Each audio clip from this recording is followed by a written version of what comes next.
Shalom, que Deus abençoe vocês. Hoje trazemos mais uma ministração com muita alegria, com muito temor à palavra do Senhor.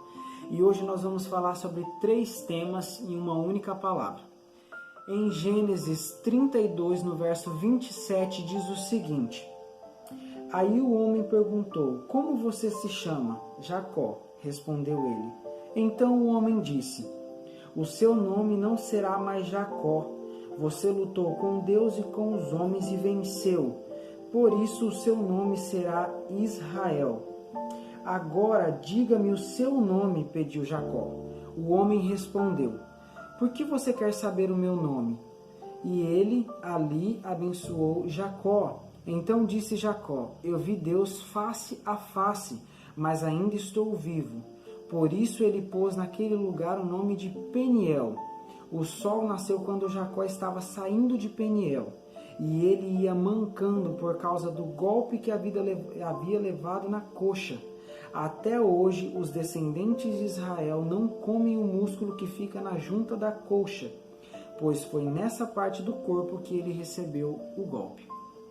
Aqui fala sobre uma luta que Jacó teve com um anjo do Senhor, onde o nome dele foi transformado, onde a identidade de Jacó foi transformada para Israel. Só que para a gente começar a falar dessa transformação, a gente tem que falar por que houve essa transformação. Em um dado dia, Jacó e Esaú estavam em casa, e era o dia de receber a bênção da primogenitura de Esaú. Só que Esaú estava com muita fome. Jacó usou de maldade, porque o nome Jacó significa enganador. Ele usou de má fé, usou de maldade e falou: se você trocar a primogenitura, eu lhe faço um prato de guisado. Faço um guisado para ti. E Esaú, por estar com muita fome, ele aceitou.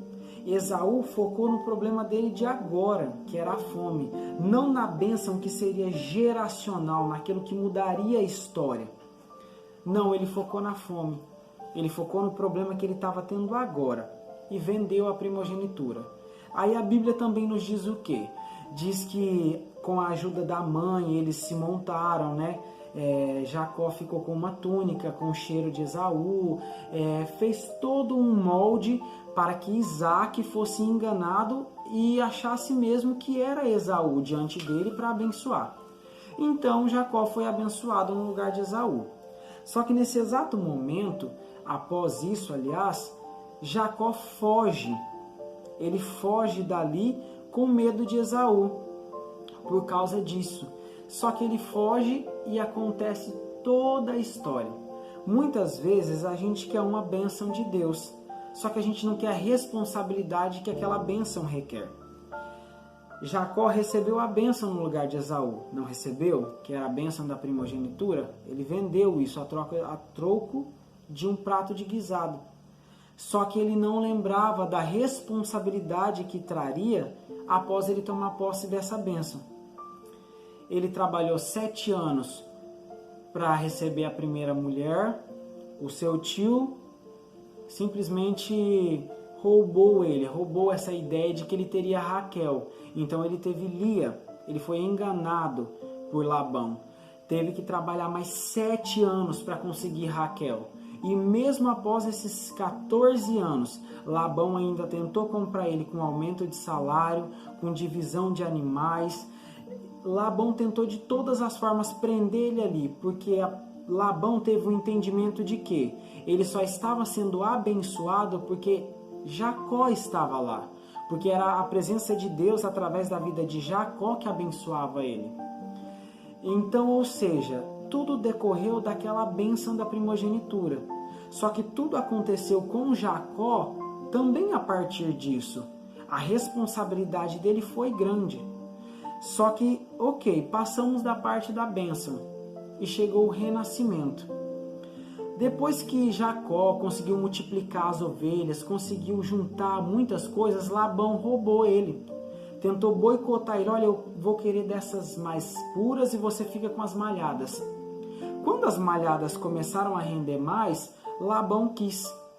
Só que Jacó recebeu um discernimento nesse dia com as ovelhas de quê? Colocar galhos de uma determinada planta que mudava a visão das ovelhas para que elas focassem em uma determinada cor e as ovelhas sairiam malhadas. Ok. Naquele momento, naquele dia, Jacó ora. Jacó, ele se volta para Deus. Ele esquece do roubo que ele fez com o irmão dele. Por mais que o irmão dele errou, vendo somente aquilo que estava acontecendo no agora, naquele exato momento lá, e não na bênção vindoura, ele simplesmente usou de má fé. Então ele se esqueceu do erro que ele teve com o irmão e estava vivendo a vida normal. Só que naquele dia ele se lembrou, ele pediu perdão a Deus, ele se voltou a face dele para Deus. Então ele teve o discernimento que Deus deu para ele de fazer esse determinado método e começou a render as ovelhas, das cores que ele tinha planejado, que ele tinha escolhido para ele. Aquele dia foi o dia do renascimento de Jacó. Primeiro ele recebeu a bênção da primogenitura, sofreu por ter pego uma coisa que não era para ele, e não sabia a responsabilidade tão grande e as consequências daquela bênção. Tanto que ele foi demorar quase 20 anos, passou-se 40 anos, após 40 anos, Jacó foi renascer, ele foi ter noção do erro que ele cometeu, de que estava errado, o caminho parecia não tão bom, ele perdeu 14 anos para conquistar a esposa que ele queria, que ele era apaixonado. Então, as consequências daquela bênção ter vindo no momento errado quase se tornou uma maldição na vida dele. Mas as consequências foram pagas.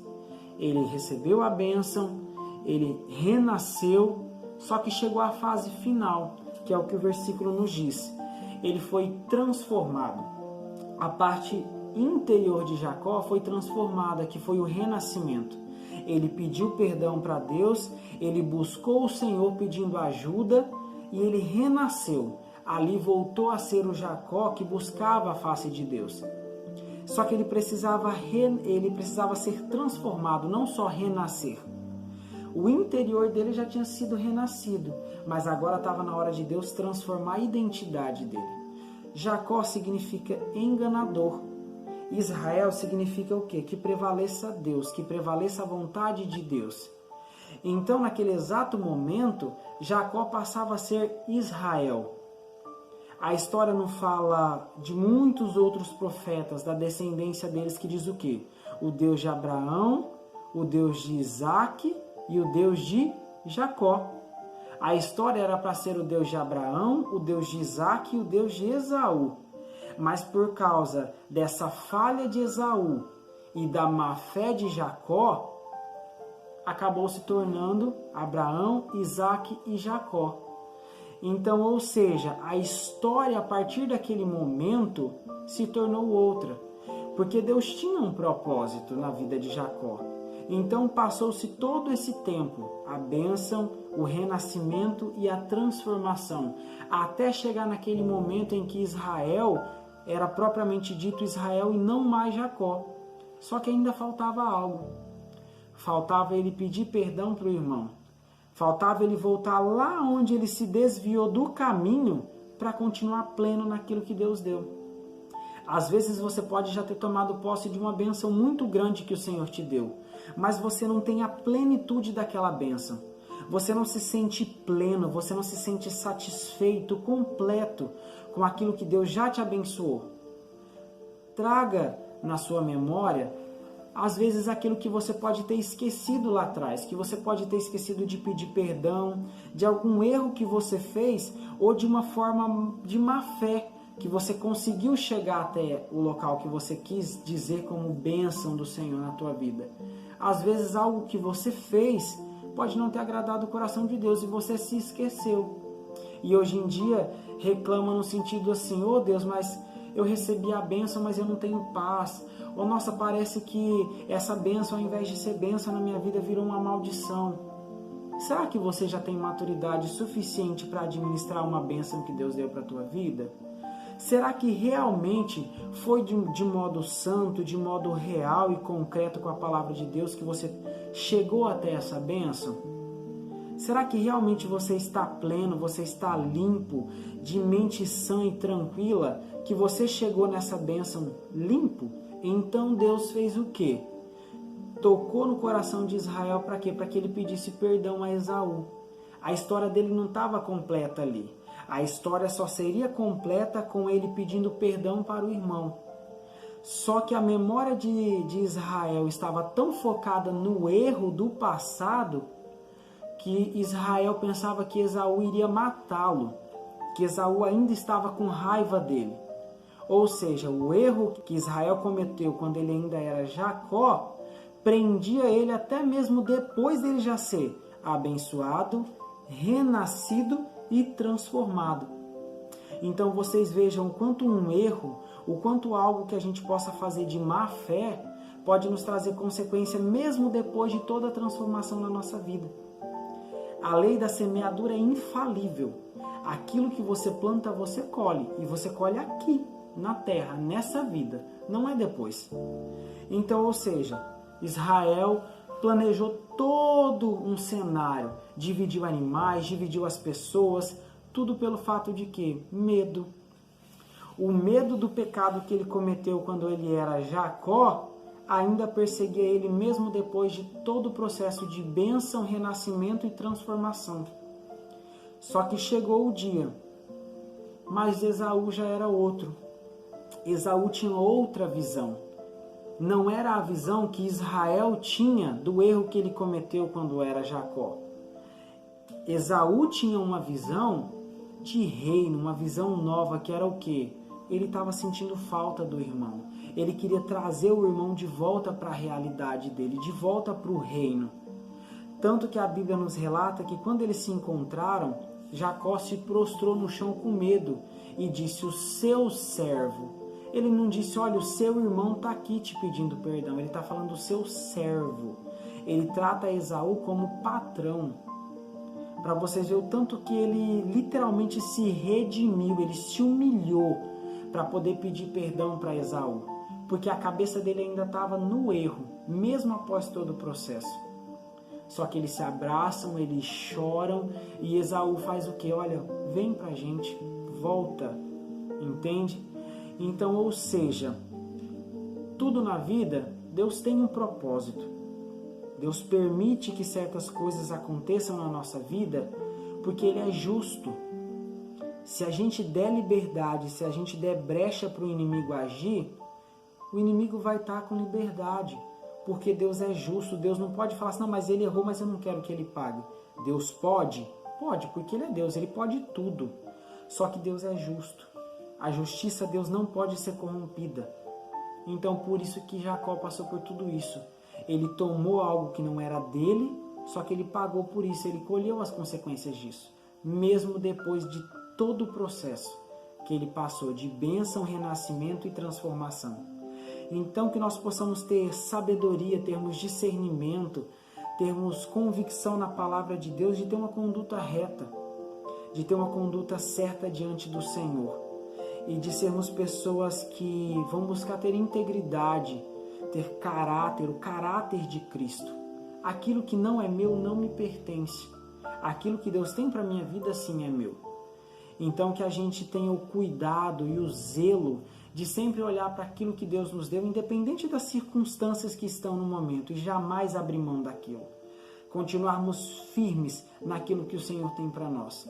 A palavra de Deus fala o quê? Que nem olhos viram, nem ouvidos ouviram, nem penetrou no coração humano aquilo que Deus tem preparado para aqueles que o amam. Então, ou seja, Deus tem grandes coisas lá para frente, no futuro. Só que se a gente não tiver maturidade suficiente para administrar algo que é para a nossa vida, aquilo se torna uma maldição. Agora vocês imaginam se não tiver maturidade para administrar aquilo que nem era para ser da nossa vida. O tanto que não complica mais ainda. Então que o Senhor nos ajude a termos coragem e ousadia em Cristo, para que a gente viva aquilo que Ele escolheu para nós. A Bíblia fala em Isaías 42 o seguinte: eis aqui o meu servo, em quem minha alma se compraz, o meu escolhido, que me dá muita alegria. Pus o meu espírito sobre ele, e ele anunciará a minha vontade aos gentios. Ali Deus fala que nós somos escolhidos do Senhor. Nós temos um propósito para viver, então que a gente não abra mão desse propósito por nada e que a gente busque maturidade, crescer em graça, em conhecimento para viver a boa, perfeita e agradável vontade do Senhor para nossas vidas e não correr uma corrida que não é nossa. A gente tem que correr o nosso propósito, não das pessoas, e jamais abrir mão, por preço que for, do propósito de Deus para as nossas vidas. Que Deus nos abençoe, que você seja edificado por essa palavra como eu fui, que o Senhor trabalhe no seu coração e que possa gerar bons frutos e que o Senhor desperte você para viver a boa, perfeita e agradável vontade dEle. Que Deus nos abençoe em nome de Jesus. Shalom.